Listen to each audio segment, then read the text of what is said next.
Hello बच्चों, स्वागत है हमारे YouTube channel Radhika maths classes में। मैं राकेश यादव आज एक नया वीडियो लेकर आया हूँ। जो इसके पहले मैंने वीडियो डाला था अध्याय 2 मोस्ट इम्पोर्टेंट प्रश्न। उसमें चूंकि प्रश्न केवल प्रश्न थे, आज उन सभी प्रश्नों का हल लेकर मैं आया हूँ, सॉल्यूशन लेकर आया हूँ। तो देखिए, पहला प्रश्न था उसमें जो उसका हल ये रहा यहाँ पर। बहुपद एक्स स्क्वायर धन 7x धन 10। तो इस बहुपद के हमें पहले सबसे पहले क्या निकालने हैं? शून्यक निकालने हैं। क्या निकालने हैं? शून्यक। तो एक्स स्क्वायर धन 7x धन 10। तो इसको जो बीच में संख्या है 7x है, 7x है, इसको दो भागों में तोड़ना है। इसको दो भागों में तोड़ना, कैसे तोड़ना है? ऐसे देखो, इसे 7x लिखा है तो मैं इसको दो भागों में तोड़ा, 5x धन 2x। इन दोनों का गुणा करने से कितना आना चाहिए? 10 आना चाहिए। और इनको जोड़ने से कितना आना चाहिए? 7 आना चाहिए। तो एक्स स्क्वायर धन 5x धन 2x धन 10 ये है। यहाँ से फिर ये एक्स स्क्वायर धन 5x है, इस दोनों में से x कामन लिया तो x कामन लिया, तो यहाँ से x कामन हो गया तो क्या बचा? x प्लस 5 प्लस यहाँ से इन दोनों में से 2x धन 10 में से 2 कामन होगा, तो यहाँ 2 कामन ले लिया। 2 कामन लिया तो क्या बचा? यहाँ x प्लस 5। 2 एकम 2, 2 पंचे 10, 5 कामन आ गया। अब इसके दो कोष्टक देखो, एक से होंगे, सेम समान होंगे, x प्लस 5 और x प्लस 5। ये उभयनिष्ठ है, उभयनिष्ठ बाहर ले लिया, उभयनिष्ठ बाहर ले लिया। क्या बचा फिर? x plus 2। तो क्या बचा जी? x plus 2। ये तो हो गए इसके गुणनखंड। अब यहाँ से देखो, ये क्या है? ये शून्यक। इसकी शून्यक निकालेंगे। शून्यक कैसे निकालते हैं? शून्यक यहाँ लिखेंगे, शून्यक होंगे। शून्यक होंगे माने इनके बराबर क्या रखना है? 0 रखना है। तो x प्लस 5 बराबर 0, तो x बराबर -5। और इसमें x प्लस 2 बराबर 0, तो x बराबर -2। अब ये है ना, जो यही क्या है? इसके शून्यक हैं, एक अल्फा और एक बीटा। तो अब इसमें प्रश्न में था कि इसकी सत्यता की जांच भी करना है, तो हमने जांच की। जांच शून्यकों का योगफल, शून्यकों का योगफल बराबर अल्फा प्लस बीटा बराबर -b/a। ये होता है सूत्र अल्फा, मैंने कल बताया था कि अल्फा प्लस बीटा बराबर b/a। तो अल्फा का मान -5 है, बीटा का मान -2 है, बराबर में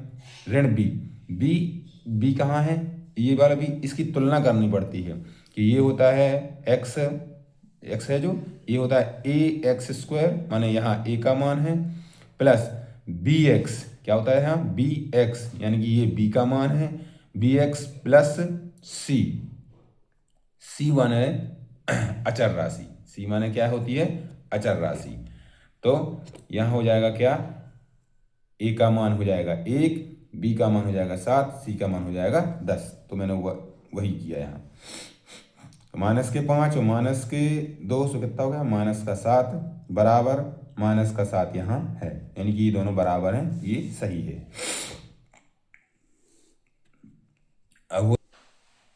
अब आगे है शून्यकों का गुणनफल अल्फा इंटू बीटा बराबर c/a। अल्फा का मान -5 गुणित बीटा का मान -2 बराबर c का मान मैंने बताया 10/a। a का मान 1, तो 5 दूनी माइनस माइनस प्लस, 5 दूनी 10 और 10। ये हो गया पहला प्रश्न। अब अगला था, दूसरा प्रश्न था। प्रश्न दूसरा जो दूसरा प्रश्न था उसमें 2 सवाल थे। एक ये सवाल था और एक दूसरा और होगा कि आपको योग और गुणनफल दिया है तो इससे द्विघात बहुपद बनाइए। तो ये देखिए, अल्फा प्लस बीटा बराबर ऋण 3, माने ये क्या है? योग है। योग कितना दिया है? ऋण 3। तो अल्फा प्लस बीटा का मान क्या होता है? ऋण b/a बराबर ऋण 3/1। तो यहाँ देखिए, अल्फा इंटू बीटा बराबर 2, तो c/a बराबर 2/1। अब चूंकि यहाँ देखते हैं हम दोनों के हर समान है, इसमें बटे में a है, इसमें बटे में a है, तो यहाँ पर भी देखो दोनों के हर कैसे हैं? समान है, इसलिए ये a का मान सही है। a का मान दोनों का समान आ रहा है, तो a का मान क्या हो जाएगा? 1, b का मान हो जाएगा b का मान हो जाएगा 3, क्योंकि ऋण यहाँ भी है, ऋण यहाँ भी है, तो b बराबर क्या हो जाएगा? 3, और c बराबर हो जाएगा 2। अतः द्विघात बहुपद होगा द्विघात बहुपद का ये व्यापक रूप है ax² + bx + c। तो इसमें a b c के ये सारे मान रख देंगे। तो ये सारे मान रखने से ax² + 3x + 2 तो हो जाएगा x² + 3x + 2। ये आपका इस बहुपद है। ठीक है। अब आगे तीसरा का जो दूसरा प्रश्न है ये रहा, क्या था, 1/4 ऋण 1। तो यहाँ हमें दिया है ये पहला है, जो ये पहला योग है और दूसरा क्या है, गुणन है। तो अल्फा प्लस बीटा बराबर 1/4। अल्फा प्लस बीटा का मान क्या होता है, -b/a बराबर 1/4। और अल्फा इंटू बीटा का बराबर क्या है, 1 है, ऋण 1 है। तो अल्फा इंटू बीटा का मान क्या होता है, c/a बराबर ऋण 1/1। तो यहाँ देखो, चूंकि यहाँ देखो हर समान नहीं है, यहाँ a का मान 4 निकल रहा है और यहाँ a का मान a निकल रहा है।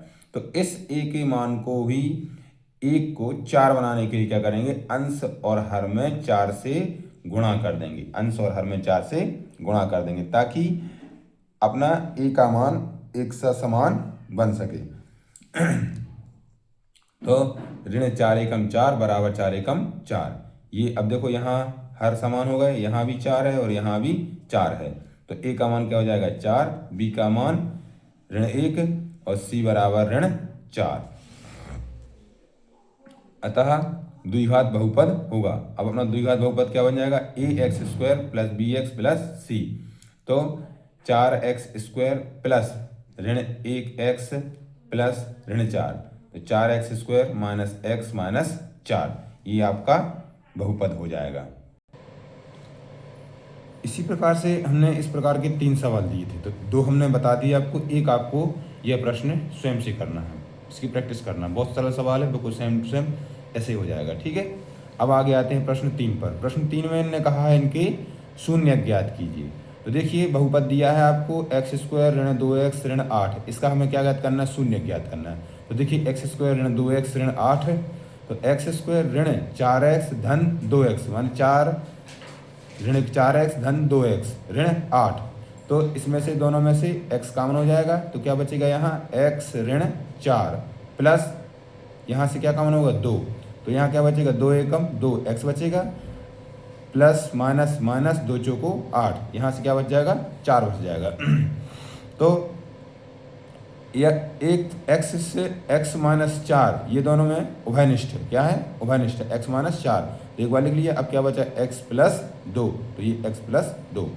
अब आगे है शून्यक होंगे। शून्यक होंगे तो हम शून्यक निकालने पड़ेंगे, इनको इनके बराबर में 0 रखना पड़ेगा। तो x - 4 बराबर 0 माने x बराबर 4, x बराबर क्या है 4। और तो अतः इसका जो शून्यक होगा वो क्या हो जाएगा, अल्फा बराबर 4।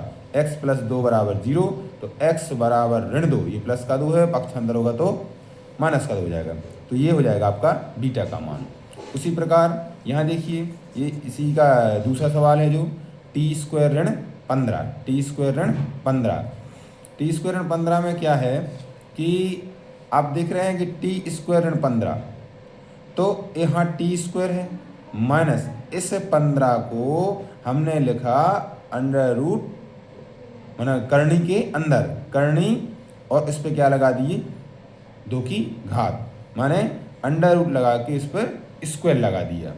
तो ये जो का त्यों 15 बन जाएगा, माने 15 को हम इस प्रकार से लिख सकते हैं। तो अब जब यहाँ से हमने ऐसा लिखा तो क्या बना, t² - √15 का होल स्क्वायर।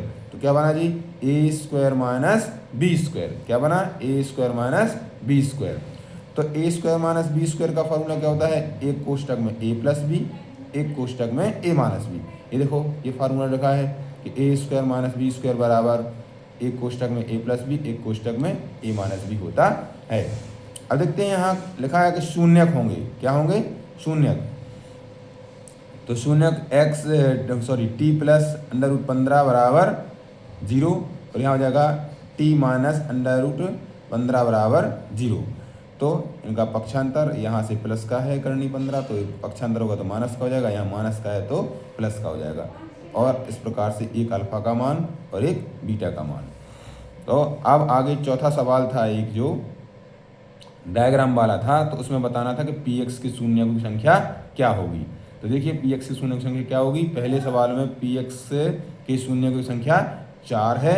देखो मैं बताता हूँ कल का सवाल जो कल था वो देखिए, यहाँ देखिए यहाँ इन्होंने कहा था किसी बहुपद पी एक्स के लिए y बराबर पी एक्स का ग्राफ नीचे दिया गया है।